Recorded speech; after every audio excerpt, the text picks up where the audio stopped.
Alhamdulillah wassalatu wassalamu ala Rasulillah wa ala alihi wa sahbihi wa mawalah wa ashhadu an la ilaha illallah wahdahu la syarikalah wa ashhadu anna Muhammadan abduhu wa rasuluh sallallahu alaihi wa ala alihi wa sahbihi wa man tabi'ahum bi ihsanin ila yaumiddin. Alhamdulillah, puji syukur kita haturkan kehadirat Allah Azza wa Jalla. Pagi ini kembali kita melanjutkan kajian rutin bulanan dengan membaca kitab Riyadhus Shalihin. Silakan dibuka di bab tentang niat, hadis nomor 3.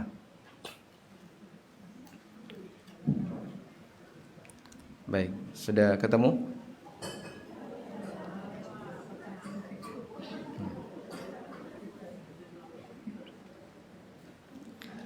Wa an Aisyah radhiyallahu anha qalat. Hadis dari Aisyah radhiyallahu anha. Beliau bercerita, qala an-nabiy sallallahu alaihi wasallam, Nabi sallallahu alaihi wasallam bersabda, la hijrata ba'dal fathi, tidak ada hijrah setelah penaklukan kota Mekah, walakin jihadun wa niyatun wa idastunfirtum fanfiru, muttafaqun alaih. Namun yang ada adalah jihad dan niat. Wa idastunfirtum fanfiru, dan apabila kalian diminta untuk jihad, maka berangkatlah jihad. Muttafaqun alaih, hadis riwayat Bukhari Muslim. Wa ma'nahu, kata An-Nawawi rahimahullah, kelihatan enggak ini? Kelihatan.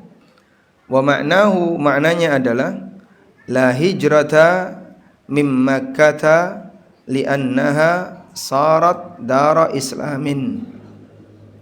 Tidak ada hijrah meninggalkan kota Mekah karena kota Mekah telah menjadi negeri muslim.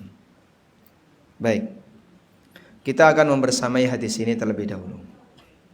Yang pertama, berkenalan dengan Aisyah radhiyallahu anha. Siapa nama asli Aisyah? Siapa nama asli Aisyah? Ada yang tahu? Nama aslinya ya Aisyah, ya. Aisyah namanya Aisyah. Siapa nama ayahnya? Abu Bakar. Kalau nama aslinya Abu Bakar siapa? Abu Bakar Aisyah bintu. Kalau Abu Bakar ini kunyah. Nama aslinya Abdullah. Nama aslinya Abdullah. Abu Bakar bin siapa? Bin Abu Quhafah. Bin Abu Quhafah. Beliau berasal dari Bani Taim. Abu Bakar bin Abi Quhafah At-Taimi. Abu Bakar diberi gelar As-Siddiq. Diberi gelar As-Siddiq. Dan Aisyah diberi gelar As-Siddiqah. Sehingga ada ungkapan As-Siddiqah bintus Siddiq. Wanita yang jujur, putri dari seorang lelaki yang jujur. Ada seorang wanita yang disebutkan dalam Al-Quran dengan gelar Siddiqah. Siapa beliau? Maryam. Maryam dikatakan oleh Allah Ta'ala, wa ummuhu Siddiqah. Dan ibunya Isa adalah wanita Siddiqah. Artinya dia adalah orang yang punya iman yang tinggi, yang membenarkan kebenaran syariat Allah Subhanahu wa taala. Apa kelebihan dari Aisyah? Apa kelebihan dari Aisyah? Beliau adalah wanita yang cerdas. Aisyah itu cepat menghafal. Sekali dengar langsung hafal. Sehingga beliau bisa menghafal sabda-sabda Nabi sallallahu alaihi wasallam walaupun panjang. Padahal di sini jumlahnya banyak. Mungkin dibacakan berkali-kali ke apal-apal. sehingga seorang Aisyah bisa mengalahkan ribuan lelaki. Seorang Aisyah radhiyallahu anha. Dilihat dari kemampuan beliau dalam masalah ilmu. Aisyah radhiyallahu anha satu-satunya wanita yang dinikahi Nabi sallallahu alaihi wasallam dalam kondisi masih gadis. Istri Nabi sallallahu alaihi wasallam yang beliau nikahi dalam kondisi gadis. Yang dinikahi dalam kondisi gadis. Selain itu semuanya adalah janda. Aisyah radhiyallahu anha punya kelebihan pandai dalam masalah pengobatan. Pandai di bidang pengobatan. Karena ketika Nabi SAW sakit, ada banyak tabib yang memberikan resep untuk Rasulullah SAW, dan dari resep-resep itu dihafal oleh Aisyah. Pasca wafatnya Nabi SAW, Aisyah radhiyallahu anha banyak meresepkan orang yang punya kondisi sakit yang sama. Yang keempat, apa kelebihan Aisyah? Rasulullah SAW mengatakan bahwa keutamaan Aisyah itu sebagaimana keutamaan tharid. Tharid itu makanan kesukaan Nabi SAW dibandingkan dengan makanan yang lain. Jadi kalau ada banyak pilihan makanan, Rasulullah SAW milih tharid. Dari sekian banyak istri, Nabi SAW lebih cenderung kepada Aisyah radhiyallahu anha wa ardhaha. Dan masih banyak kelebihan yang lainnya, sehingga beliau termasuk di antara wanita istimewa yang akan menjadi istri Rasulullah SAW di surga. Selanjutnya, Aisyah radhiyallahu anha, beliau jadi janda usia berapa?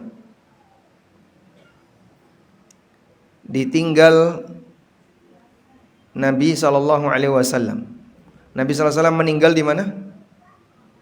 Di pangkuan Aisyah, dan dimakamkan di kamarnya Aisyah. Ditinggal Nabi SAW ketika itu Aisyah usianya berapa? Kurang lebih 19 tahun. 18 atau 19 tahun. Anggaplah 19 tahun. Dan beliau wafat di usia 60-an sekian tahun. Mungkin 64 atau 63.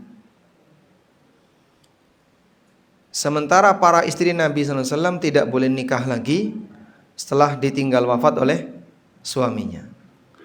Karena yang namanya wanita akan dikumpulkan bersama dengan lelaki terakhir yang dia nikahi. Dan tidak ada manusia yang surganya lebih tinggi daripada Nabi SAW. Maka semua istri Rasulullah SAW tidak boleh dinikahi oleh siapapun pasca wafatnya Nabi SAW. Allah tegaskan hal ini dalam Al-Quran.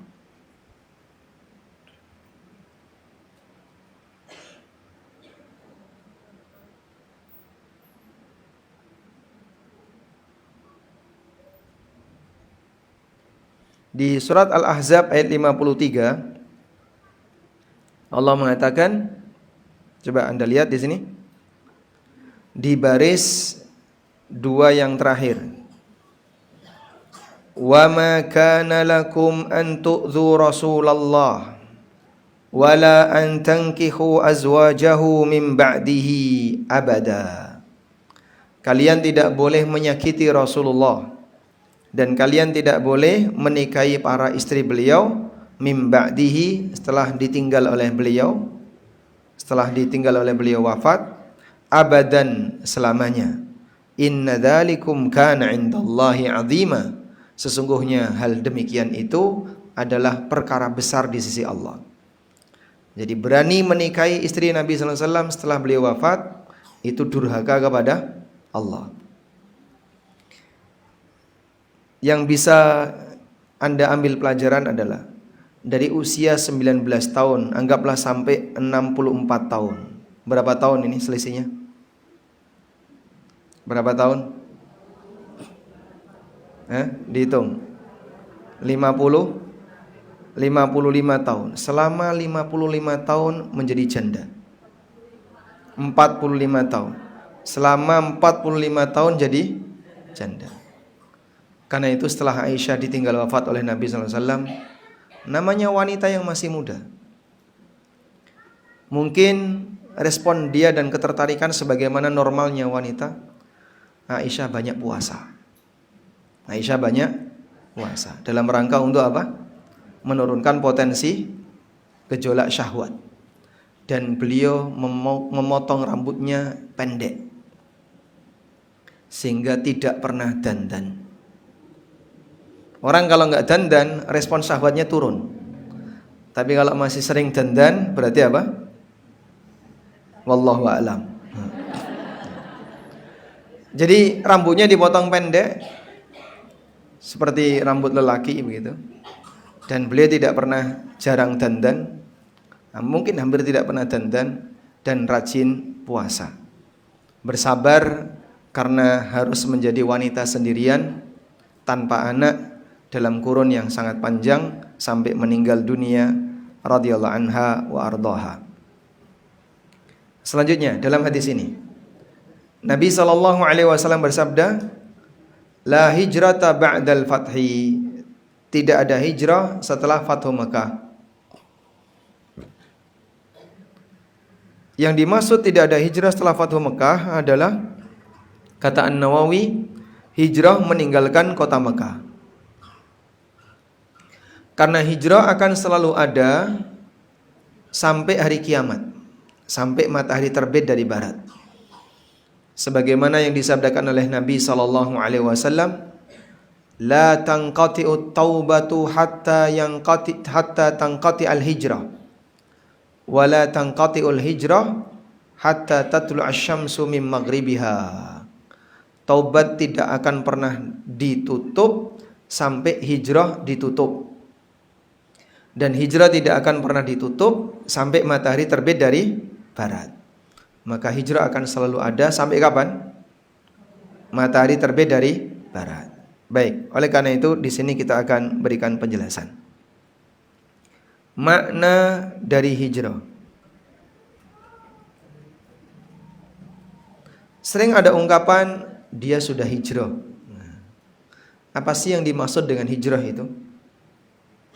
Hijrah dari kata hajara yuhajiru. Hajara yuhajiru. Secara makna bahasa artinya meninggalkan. Secara makna bahasa artinya meninggalkan. Ini makna bahasa dari hijrah. Selanjutnya, secara istilah hijrah pernah didefinisikan oleh Nabi sallallahu alaihi wasallam, wal muhajiru man hajara ma harramallah. Secara istilah Nabi SAW memberikan definisi, hijrah adalah meninggalkan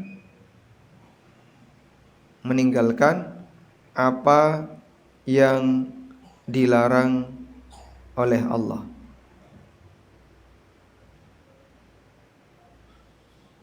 Meninggalkan apa yang dilarang oleh Allah.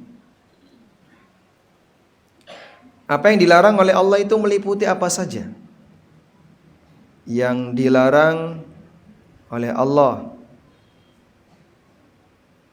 meliputi satu, semua yang haram, semua makanan atau harta yang haram. Sehingga bolehlah disebut hijrah kalau orang meninggalkan pekerjaan yang haram, kemudian dia beralih kepada pekerjaan yang halal. Misalnya dia dulunya karyawan bank ribawi atau karyawan perusahaan asuransi atau perusahaan-perusahaan haram yang lainnya. Dia tinggalkan pekerjaan yang haram sebagai konsekuensi ketika dia hijrah. dan dia beralih kepada pekerjaan yang halal. Orang seperti itu disebut apa? Hijrah. Kenapa? Dia meninggalkan yang haram. Yang kedua, yang dilarang oleh Allah ada yang bentuknya perbuatan. Perbuatan atau kebiasaan yang haram. Misalnya ada orang punya kebiasaan haram tertentu. Contohnya apa, Pak? Contohnya pergaulan yang tidak sesuai dengan syariat. Pergaulan bebas, campur baur laki dan perempuan.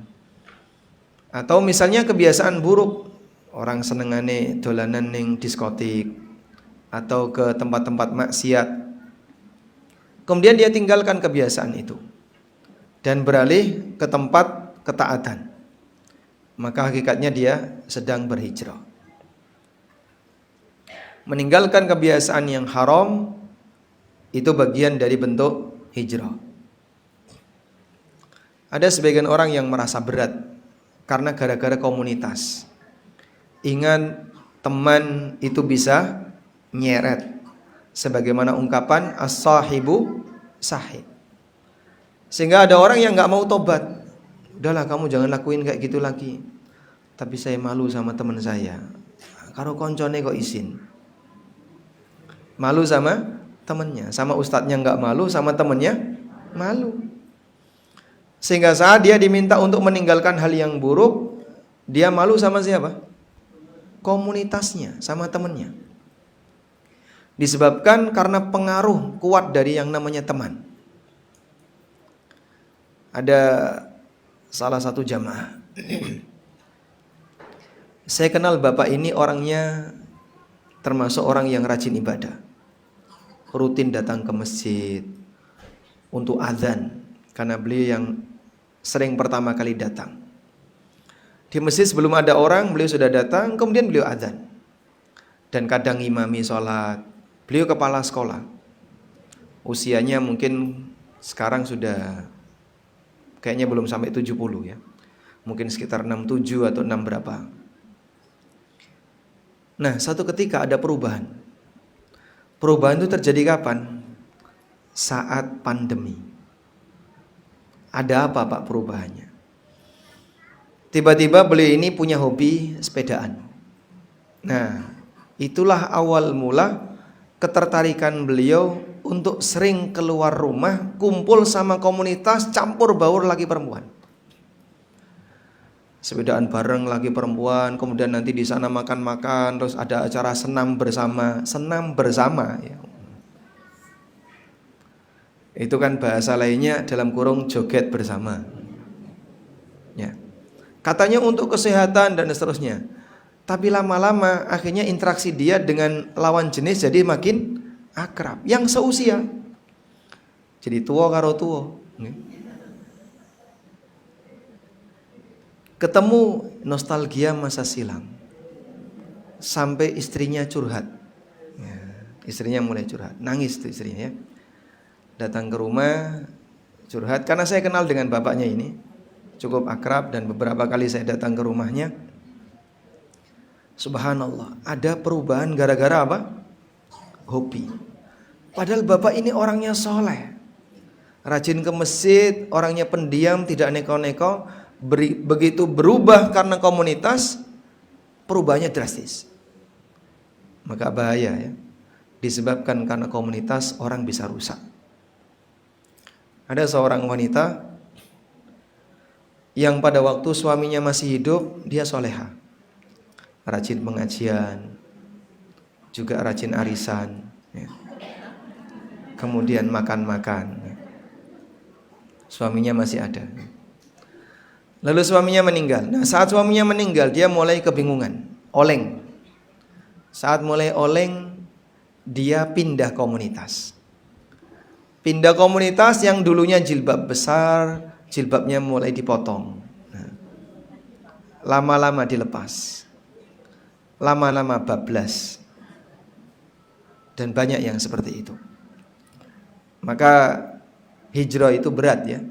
Meninggalkan kebiasaan yang buruk itu berat. Oleh karena itu saya selalu menekankan kepada semua majelis taklim, baik bapak maupun ibu, jadikan majelis taklim itu agen untuk perubahan, sehingga saling mengingatkan. Yang mungkin belum begitu maksimal dalam mengikuti sunnah, kita ingatkan, gak kayak gini caranya, gak seperti ini, saling ingetin. Kalau ada masalah bisa diselesaikan di majelis taklim. Ada kasus perbedaan pendapat antara satu panitia dengan panitia yang lain, selesaikan di majelis taklim. Antara satu anggota kajian dengan anggota kajian yang lain, selesaikan di majelis taklim. Walhamdulillah, selama masih ada yang mau membimbing, dimanfaatkan ya, sebelum ustadznya meninggal. Masya Allah.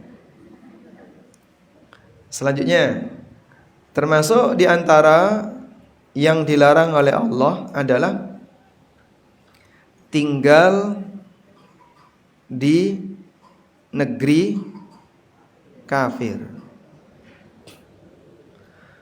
Apa sih kekurangan tinggal di negeri kafir? Makanan susah nyari yang halal. Pernah nggak ngalami kayak gitu? Saya ke Bali aja, Masya Allah, kalau mau mampir warung itu was-was, deg-degan. Jangan. Akhirnya kalau tidak ada rekomendasi dari panitia, kita nggak berani. Ya alhamdulillah, karena kita cuman undangan, sehingga di sana mau makan di mana itu panitia yang ngarahkan. Tapi satu ketika misalnya mau nyari jajan di pinggir jalan, ada yang jual cilok, ada yang jual bakso pinggir jalan, itu was-was. Beli nggak ya? Ada orang jualan ayam goreng. Kalau kita di Jogja, alhamdulillah, Anda mau mampir di warung manapun kan ada was-was nggak? Nggak. Walaupun bisa jadi kasusnya ada, tapi karena kita yakin di sini mayoritas Muslim yang baik, tidak akan ada pelanggaran-pelanggaran dalam masalah makanan. Walaupun bisa jadi kasusnya ada, tapi sedikit.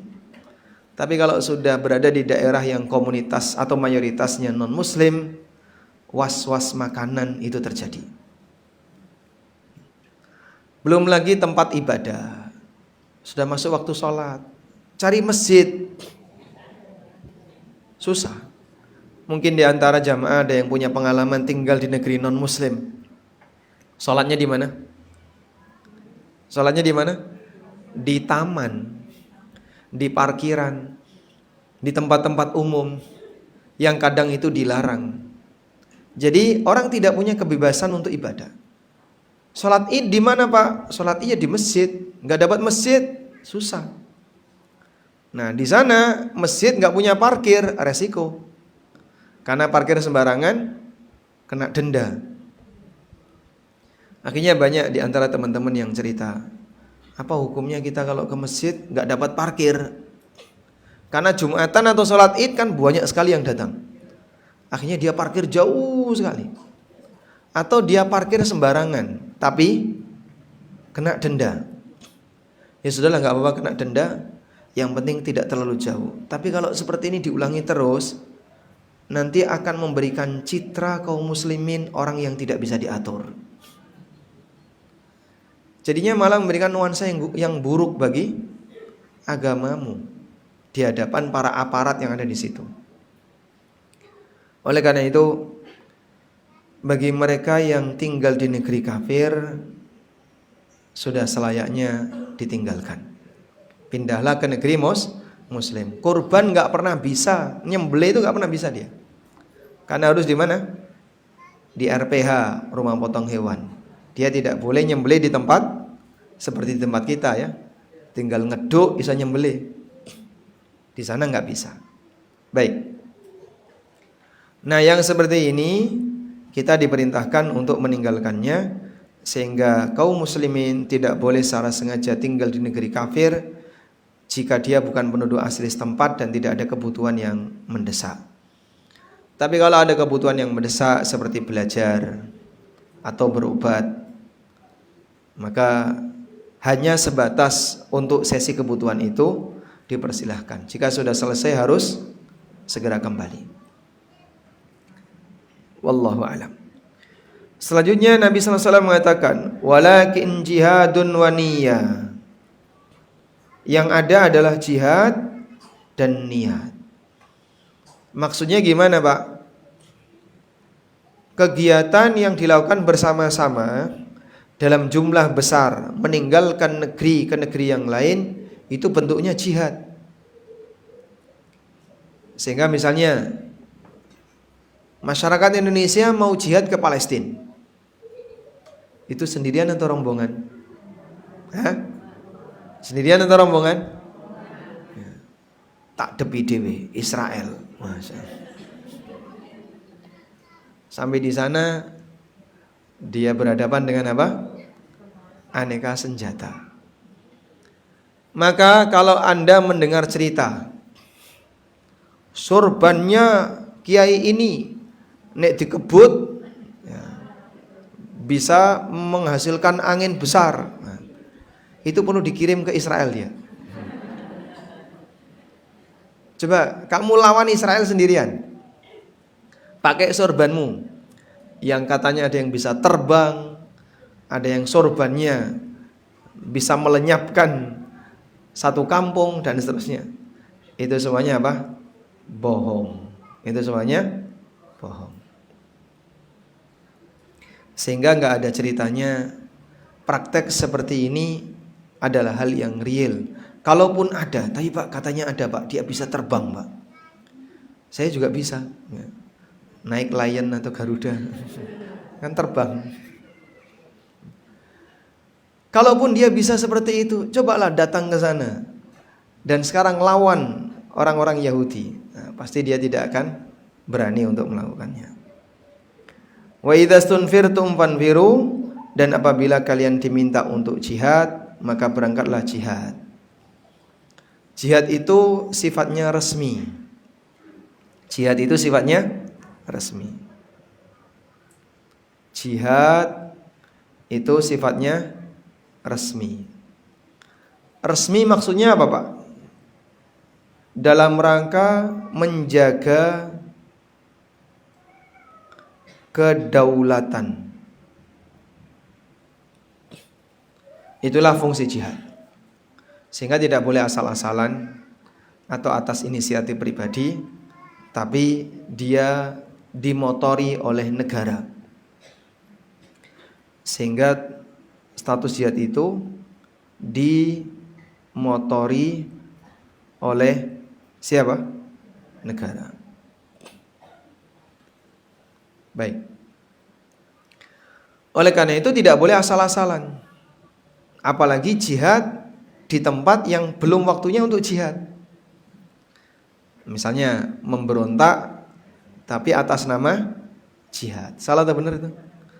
Salah. Itu pemberontakan bukan jihad. Ada nggak orang yang memberontak tapi atas nama jihad? Banyak. Itulah para teroris. Sehingga jihad itu bukan terorisme. Ada satu pengalaman yang mungkin ini boleh diceritakan ya, nggak usah aja ya. Udah, lupakan aja lah, nggak usah.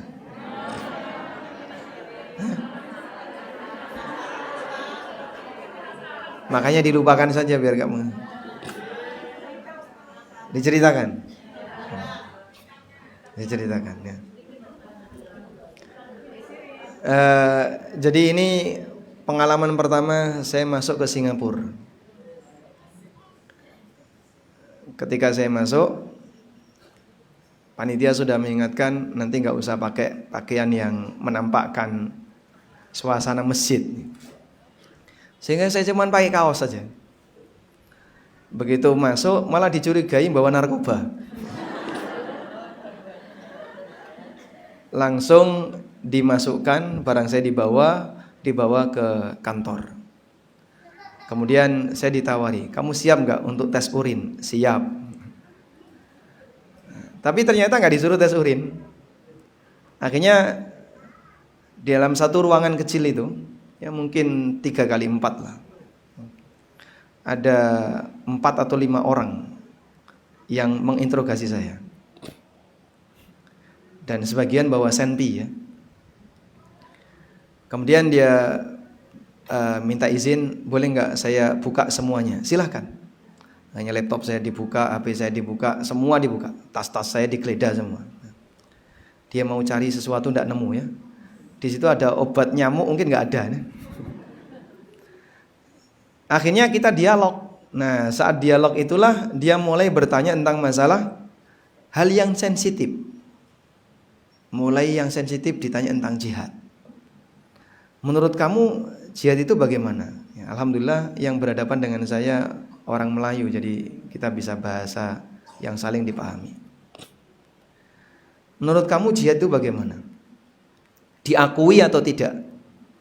Kamu mengakui jihad atau tidak? Nah, ini kan perlu jawaban yang hati-hati ya. Kepleset bisa deportasi. Akhirnya saya tanya, negara kamu punya army enggak? Punya angkatan bersenjata atau tidak? Dia bilang punya. Semua negara itu punya army, punya angkatan bersenjata. Kenapa mereka punya angkatan bersenjata? Ya untuk melindungi kedaulatan negara. Jadi urusan senjata itu kan urusan darah ya. Kekerasan, darah, nyawa, itu identik dengan apa? Senjata. Ngapain negara itu punya army, punya angkatan bersenjata? Ya tujuannya untuk melindungi kedaulatan negara. Maka saya sampaikan, jihad juga sama. Itu untuk melindungi kedaulatan agama. Bagi orang yang melawan agama, melecehkan agama, agama punya hak untuk melindungi kedaulatannya. Dan alat untuk melindungi itu adalah jihad. Alhamdulillah, jawaban gedabrus seperti ini diterima. Sudah selesai kita diskusi sejenak. Kemudian dia malah penasaran. Jadi dilihat dari laptop saya banyak tulisan-tulisan tentang fikih muamalah. Oh, kamu tertarik dengan ekonomi syariah? Iya, ada banyak tulisan saya tentang itu. Oh, saya juga punya ketertarikan di sana. Jadi kita malah ngobrol tentang fikih muamalah. Dari jihad ke fikih muamalah. Tapi ala kullin intinya bahwasanya semua stigma buruk tentang Islam itu berangkat dari orang munafik.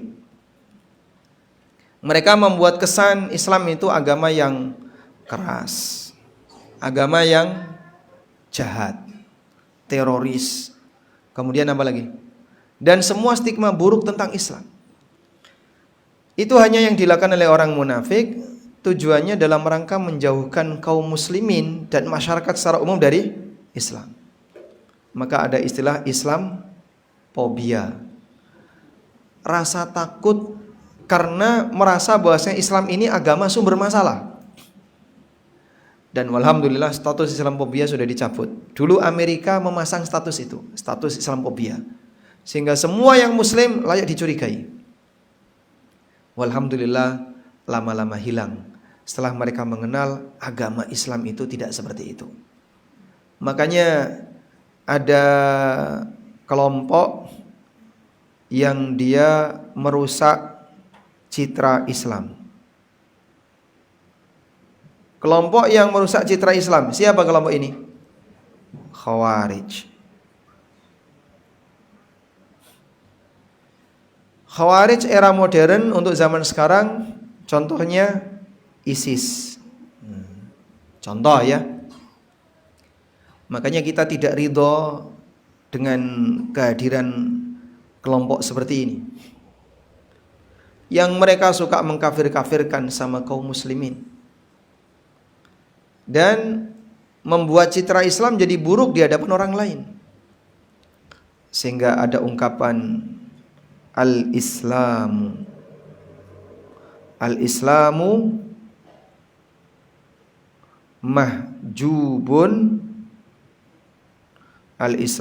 mahjubun bil muslimin. Islam itu ditutupi oleh kesalahan kaum muslimin. Indahnya Islam jadi nggak kelihatan gara-gara muslimnya menampakkan keburukan.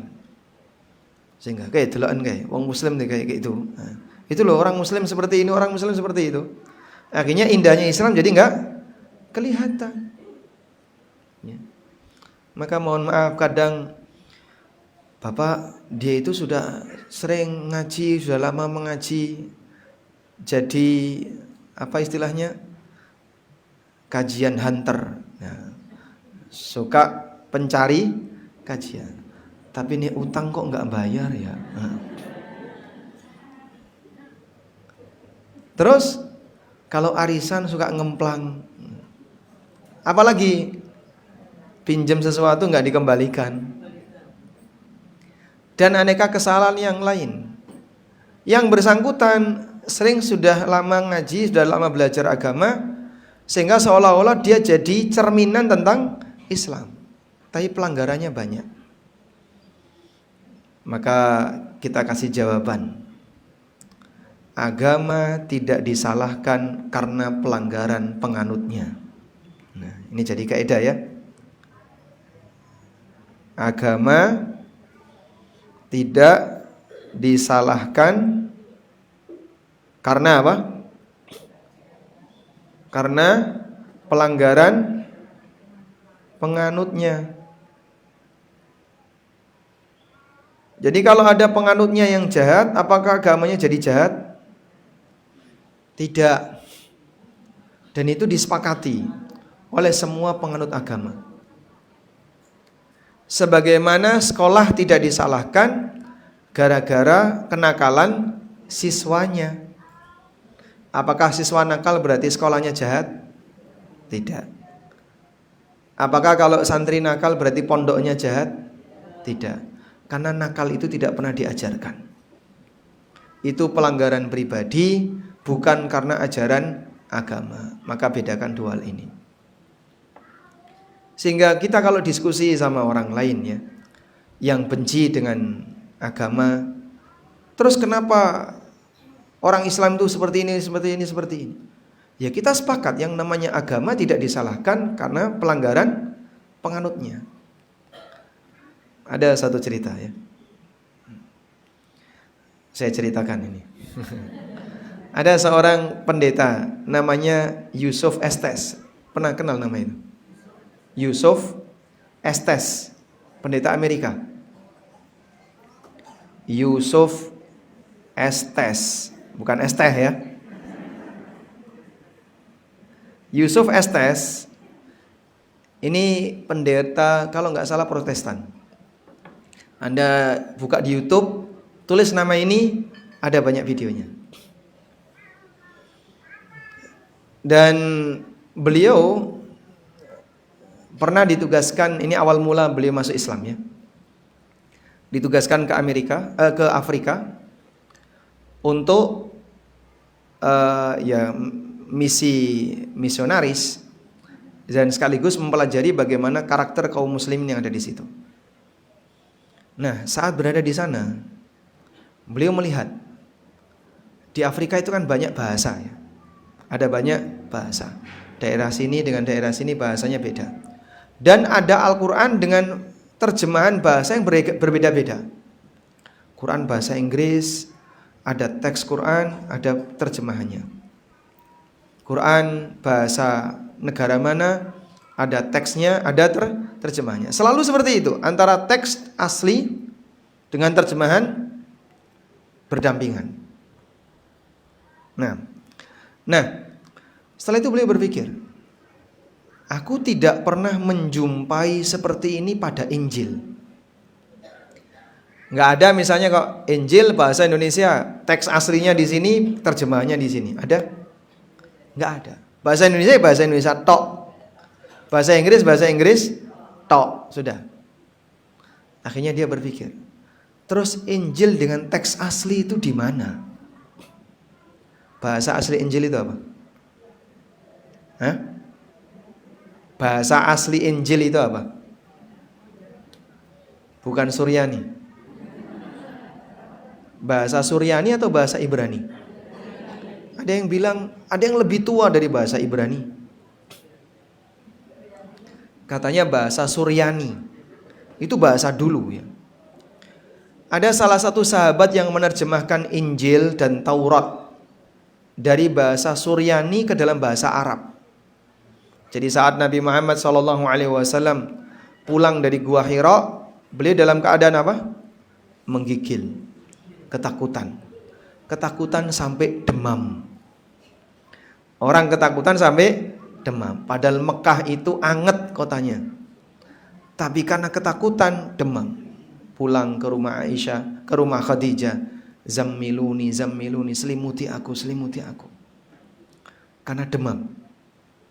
Lalu oleh Khadijah, beliau diajak menemui siapa? Waraqah bin Naufal.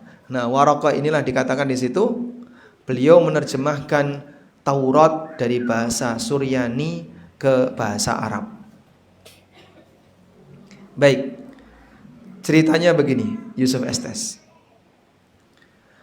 Beliau berdebat dengan orang Nasrani di Amerika. Setelah beliau balik ke Amerika, beliau berdakwah. Bagaimana dengan kondisi orang Muslim yang banyak pelanggaran, di sini melakukan terorisme, di sini ngebom, di sini dan seterusnya. Memang diakui itu pelakunya orang Muslim, diakui. Kita tidak akan berkilah, oh itu bukan Muslim. Dia Muslim, dia sholat kok. Sudah? Tapi kesalahan penganut tidak bisa dijadikan sebagai kesalahan agama. Terus beliau bilang seperti ini. Kamu tahu nggak siapa yang ngebom Oklahoma? Daerah Oklahoma kan pernah dibom gitu ya. Itu namanya Timothy McVeigh. Apa agamanya? Katolik. Agamanya Katolik. Apakah kita bisa sebut bahwasanya Katolik agama teroris? Gara-gara perbuatan si Timothy ini? Tidak. Maka kesalahan penganut tidak bisa dinisbahkan kepada agama. Sehingga nanti ya jamaah kalau misalnya itu ada anggota majelis Farhana utang ngilang misalnya, jangan salahkan ustadznya ya, karena ustadznya tidak pernah ngajari seperti itu. Jangan salahkan majelis taklimnya, karena majelis taklimnya tidak pernah ngajarin seperti itu. Ada pelajaran kayak gitu nggak di sini? Hah? Nggak ada kan? Ada arisan di sini? Nggak ada. Alhamdulillah. Adanya apa aja? COD-an ada nggak? Ah itu ada itu COD-an ya. Masya Allah. Baik. Jadi Rasulullah SAW ingatkan, hijrah sudah nggak ada, hijrah meninggalkan Mekah nggak ada. Yang ada adalah jihad dan niat. Wallahu alam. Selanjutnya satu hadis lagi. Wa an Abi Abdillah Jabir bin Abdillah Al-Ansari radhiyallahu anhu. Dari Abu Abdillah sahabat Jabir bin Abdillah Al-Ansari radhiyallahu anhuma. Jabir bin Abdillah, ayahnya namanya siapa? Abdullah. Abdullah ini meninggal saat peristiwa perang Uhud. Dan saat Abdullah meninggal, yang ngurusi rumah tangga berikutnya adalah Jabir sebagai anak laki-laki pertama. Sementara saudaranya Jabir kebanyakan perempuan. Dan bapaknya meninggalkan utang. Maka yang menyelesaikan anaknya yang laki-laki, yaitu Jabir. Qala, Jabir bercerita, kunna ma'an Nabi sallallahu alaihi wasallam fi ghazatin. Kami pernah bersama Nabi sallallahu alaihi wasallam dalam salah satu safar peperangan, safar jihad. Faqala, lalu beliau bersabda, inna bil madinati la rijalan ma sirtum masiran wala qata'tum wadiyan illa kanu ma'akum habasahumul marad wa fi riwayatin illa syarakukum fil ajri. Rawahu Muslim. Kata Nabi SAW saat beliau melakukan perjalanan jihad, beliau mengatakan, di Madinah itu ada beberapa orang. Setiap kali kalian Setiap kali kalian melintasi jalanan atau menempuh sebuah wadian, lembah. Setiap kali kalian melakukan perjalanan, menempuh lembah, naik turun bukit, illa kanu ma'akum. Mereka yang tinggal di Madinah itu sebenarnya membersamai kalian. Tapi kenapa mereka enggak hadir? Habasahumul marad. Mereka tertahan oleh rasa sakit. Mereka tertahan oleh kondisi sakit. Wa fi riwayatin, dalam riwayat yang lain, illa syarakukum fil ajri. Mereka yang tidak ikut perjalanan ini mendapatkan pahala yang sama sebagaimana kalian. Baik. Anda sudah ngantuk?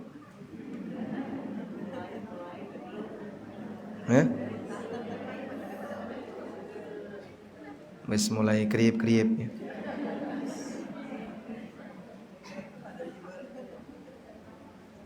Nah.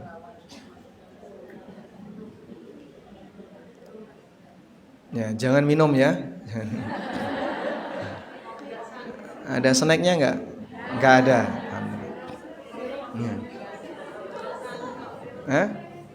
Nah, kajian kalau pas lagi puasa itu hemat.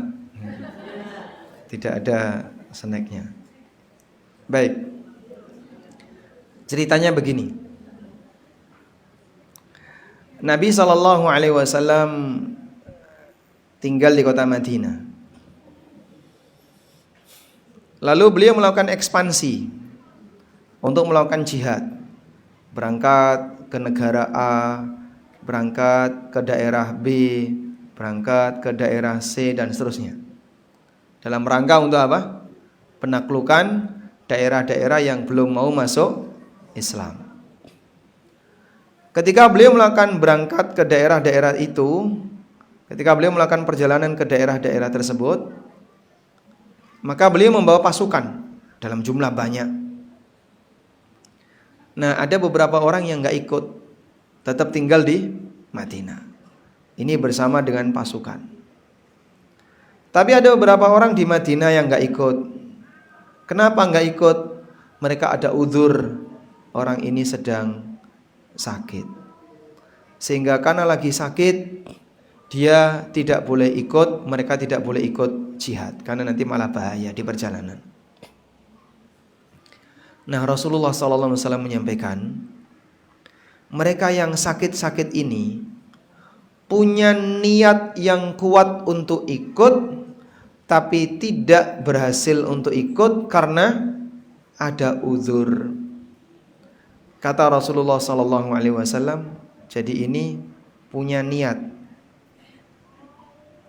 untuk ikut jihad, punya niat untuk ikut jihad, tapi karena uzur sakit, jadi tidak ikut.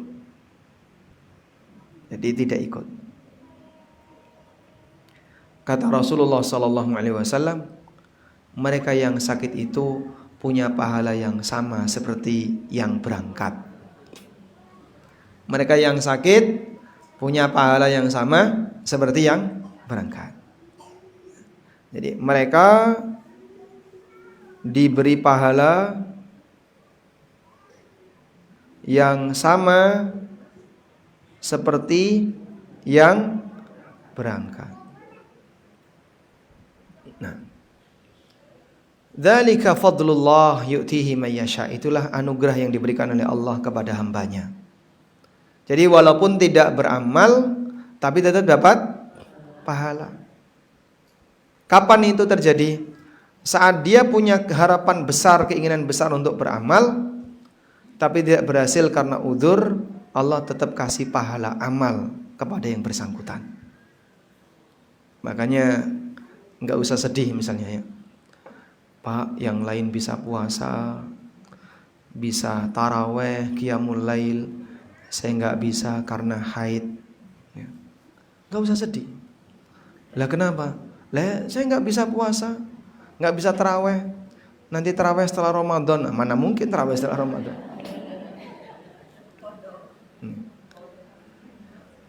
Anda tidak perlu sedih seperti itu. Terus kenapa Pak?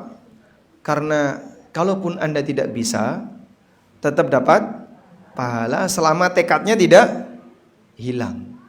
Andaikan kamu tidak punya uzur haid, puasa nggak kira-kira? Pasti puasa. Traweh? Pasti traweh. Kalau nggak sakit. Cuman karena ada uzur seperti ini, jadinya tidak bisa puasa, nggak bisa sholat. Mau baca Quran nggak boleh pegang mushaf. Jadi rumit ketika mau baca Quran. Rasanya nggak nyaman karena sedang hadas. Mereka tetap dapat pahala disebabkan karena uzur. Itulah salah satu di antara anugerah yang diberikan oleh Allah kepada hambanya. Orang yang punya niat baik tapi tidak kesampaian karena uzur, maka dia mendapatkan pahala sesuai dengan apa yang dia niatkan. Baik. Yang belum haji angkat tangan. Yang belum haji. Pengen haji enggak? Pengen. Sudah punya niat belum? Sudah. Buktinya apa? Udah daftar. Nah, reguler. Nah, berapa tahun lagi? Ada yang 20 tahun, ada yang sekian belas tahun, ada yang alhamdulillah tinggal 10 tahun, tinggal sekian tahun, dan seterusnya. Kalaupun misalnya sampai yang bersangkutan mati sebelum berangkat, yang terjadi gimana? Allah catat dia mati dalam penantian. Kan? Mati dalam penantian. Menantikan apa? Berangkat haji. Sehingga begini, ada amal besar. Ada amal besar. Saya sebut amal besar. Ini adalah para peserta kaum muslimin yang sesaat lagi mereka akan melakukan amal besar itu. Jumlahnya banyak sekali. Ada banyak orang yang mau melakukan amal besar tadi. Semuanya akan menuju ke sini. Dan ada yang sudah berhasil. Nah, ini sudah berhasil. Ada yang masih menunggu. Nah, di sini masih menunggu. Yang masih menunggu ini, selama niatnya tidak batal, kalaupun misalnya di perjalanan qadarullah mati Pak, ya, belum berhasil sudah mati. Ini udah mati. Jadi dia belum berhasil menembus amal besar ini, dia sudah ini mati. Berarti dia mati dalam keadaan membawa niat ibadah. Mulia kan? Mulia. Itulah yang kita sebut mati dalam penantian. Ada seorang bapak ya, usianya mungkin 60-an. Daftar haji reguler, dia bayar 25 juta. Nah, nunggunya kan panjang ya. Lebih dari 20 tahun. Sekarang katanya 25 tahun atau berapa? Sampai 30 tahun di beberapa kota tertentu. Akhirnya anaknya itu protes. Pak, duit nganggur 25 juta kok mau ditaruh di tempat kayak gitu, gak bisa dimanfaatkan. Karena 25 juta ditarik bisa gak? Hah? Prosesnya panjang, dibatalkan ya. Sehingga bisa ditarik, tapi butuh proses. Akhirnya anaknya usul, udahlah Pak, dibatalin saja daripada duitnya nganggur. Bapak wis umur swidak nunggu 30 tahun. Apa ya saya urip sampean iki? Karena baru daftar di usia berapa? 60 tahun, baru daftar. Masih nunggu sekian puluh tahun. Apa bapak ini bilang? Beliau sampaikan kepada anaknya, aku tidak akan batalkan. Kalaupun aku mati dan belum sempat menunaikan, maka saya mati dalam penantian. Sehingga meninggal karena sedang menantikan amal soleh, itu termasuk amal soleh. Makanya Allah Ta'ala menyebutkan di ayat ini. Ini kondisi para sahabat. Allah Subhanahu wa Ta'ala bercerita tentang para sahabat.